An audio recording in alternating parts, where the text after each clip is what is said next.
Hello friends, welcome back to this video. In this video we are going to discuss the quantization error. So till now we just know what is quantization error and what is its maximum value.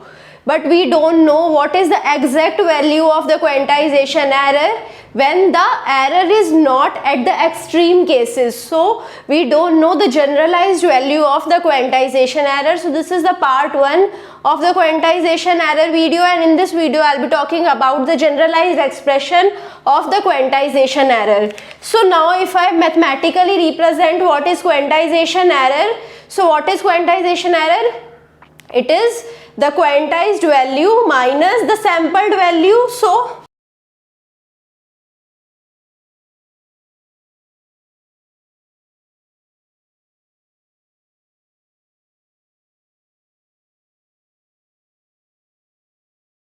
So now how I can represent the quantized value? The quantized value I used to represent with xqkts and sampled value by xkts. So xqkts minus xkts is my quantization error. So now here I just know what is the maximum value of the quantization error. So if I am representing it with QE, so QE max, I hope you remember this, it is del upon 2 mod. So its range was varying from minus del by 2 to del by 2. But at what exact point, what is the exact value of the quantization error, we don't know. So here if I see this quantization error, so in the range minus del by 2 to del by 2, the occurrence of the quantization error is uniform. So it is a uniformly distributed function.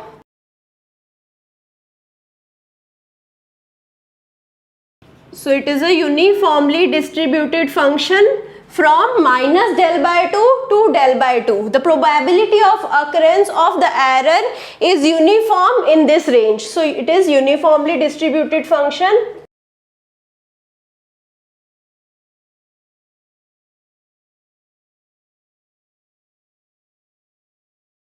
So what was my del? If I ask you, if you remember it, if you have seen my previous videos, you remember it. So del is my step size. So if I represent the step size is represented by del, and how I can find out it? It is the Vmax minus Vmin upon L. So now here I am taking my signal x to be any random signal within the values minus a to a. So here the peak value of the x is a and the minimum value of x is minus a. So now if I want to find out step size for x, so del for x is equal to, so Vmax is a, so a minus, what is Vmin? Minus a upon L. So it is 2a upon L. So this is the range of x, so that you won't get confused here. So now in this range the x is varying randomly. So here I don't know how the variation of x are. In my next video I'll be taking some specified functions which have specified PDF of x, and then we'll be discussing about their SNR as well. So here we are just talking about a random x. So now here if I talk about this signal, so I said the quantization error or the noise is a uniformly distributed function. So here if I talk about its PDF, so if its PDF is given by f of x, so PDF of a uniformly distributed function, I hope you remember, it is 1 upon b minus a. If you have still any doubt, you can see my previous video where I discussed the PDF of a uniformly distributed function. So if my uniformly distributed function is in the range, so this is minus del by 2 to del by 2. This is the uniformly distributed function. So this is x. So here f of x would be given by 1 upon b minus a. What is b? B is 1 upon, this is b, so 1 upon del by 2 minus, what is a? Minus del by 2.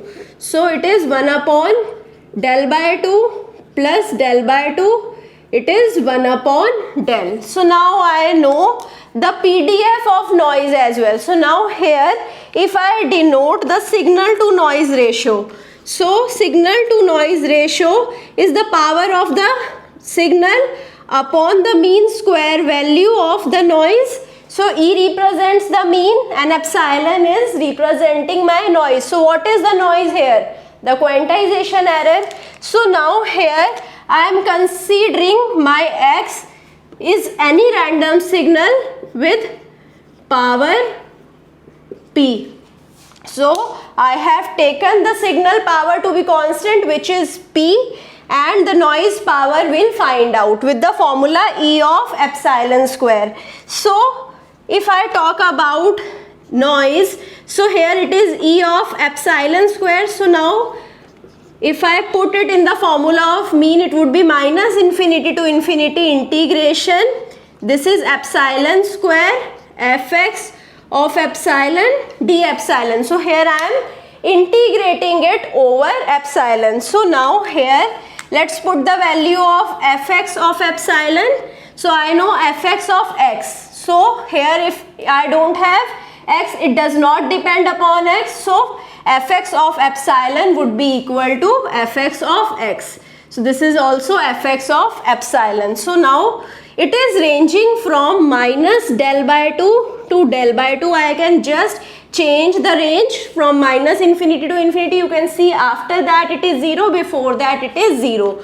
So now here it is epsilon square into fx of epsilon, it is 1 by del of epsilon. So now if I put this value 1 upon del outside the integration, because it does not depend upon epsilon, here I'll be having minus del by 2 to del by 2 epsilon square d epsilon. So I can integrate it. So it is 1 upon del e cube upon 3, and it is ranging from minus del by 2 to del by 2. So let's put the value of epsilon. So now here 1 upon del, when I put the value of epsilon to be del by 2, here I'll be having del cube upon 8 into 3 minus of minus del cube upon 8 into 3. So here I can add the minus and minus, so minus and minus will become positive. So here I'll be having 1 upon del cube upon 24 plus del cube upon 24. So now if I simplify it, it is very easy to simplify now. It is 1 upon del cube upon 12.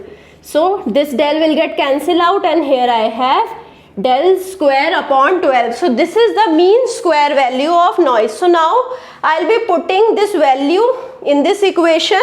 So now signal to the noise ratio is P upon this value.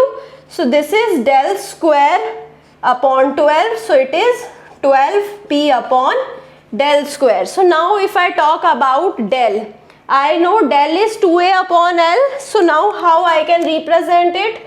So I know L levels can be represented by 2 to power n number of bits. So here n represents the number of bits.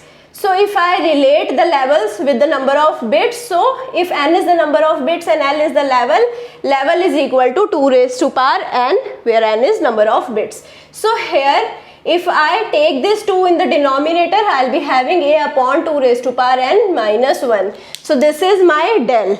So here I'll be putting the value of del. So it is equal to 12p upon del square. So here I'll be having A square upon 2 raised to power 2n minus 2. So now simplifying it, so here what I can do, I can take this 2 raised to power 2n minus 2 in the numerator. So here I'll be having 12 into p into 2 raised to power 2n minus 2 upon a square. So now I can represent it like, so here I can multiply 2 raised to power 2n with 2 raised to power minus 2. So this is 2 raised to power 2n minus 2. So here 2 raised to power 2n minus 2 is equal to 2 raised to power 2n into 2 raised to power minus 2. So now I can take this 2 raised to power minus 2 in the denominator and it will be divided by 4. So here 12 into p into 2 raised to power 2n upon a square into 4. So I hope you are agreeing with me. It's a very simple calculation. So here it is cancelled out. So here it is cancelled out with 3. So here we have 3p into 2 raised to power 2n upon a square. So what is 2 raised to power n? 2 raised to power n we already know it is L. So L is 2 raised to power n. So what would be 2 raised to power 2n? 2 raised to power 2n would be L square. So here I can represent this 2 raised to power 2n with L square. So here I'll be having 3pl square upon a square. So this is the signal to noise ratio. You can remember this value to find out the signal to noise ratio in the specified case. This is a generalized case where I don't know the power. So I am taking the power P. If I know the signal, like it's a ramp signal or sinusoidal signal, so that time I can calculate the power. So we'll be discussing about them in the next video. So here I have found out the generalized expression for signal to noise ratio, which is 3p L square upon a square. Now what is the normalized power? The normalized power, so P is normalized power. Normalized power would always be less than equal to 1. So if I talk about the normalized amplitude, so A is normalized amplitude. So it is the maximum value of the normalized amplitude. If I am taking the maximum value of the normalized amplitude, it would be equal to 1. So here I can replace it. So I can replace A by 1. So here I'll be having 3L square upon 1. So here this is less than signal to noise ratio. So if I am taking the maximum value of the normalized power, it would be 1. So signal to noise ratio would be always less than this because the normalized power is less than equal to 1. I have taken the maximum value of the power. This 1 would be always 1 or less than 1. So signal to noise ratio would be this number or less than this. So here again I can represent it as 3 into 2 raised to power 2n. So now if I talk about signal to noise in dB, so here I can take 10 log of 3 into 2 raised to power 2n. So here I'll be having, if I solve this, I'll be having 4.8 plus 6n. So this is the signal to noise ratio, sorry, the quantized signal to noise ratio. So I represent it with SQNR in dB. So it is 4.8 plus 6n. So I hope now you understood how I found out the signal to noise ratio in the quantized error. So here I have found out the generalized signal to quantization noise ratio, which is 4.8 plus 6n. And what is the n?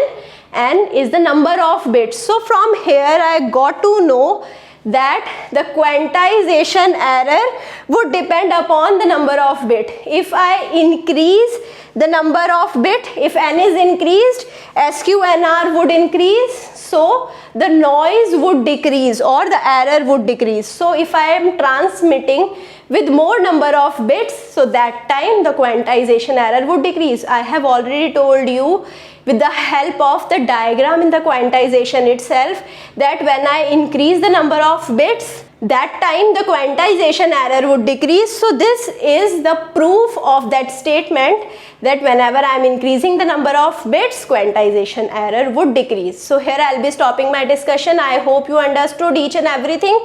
If you still have any doubt, you can put the doubt in the comment and I'll try to resolve it as soon as possible. I hope you like this video. If you like it, share it with your friends, subscribe the channel and push the like button. Thank you.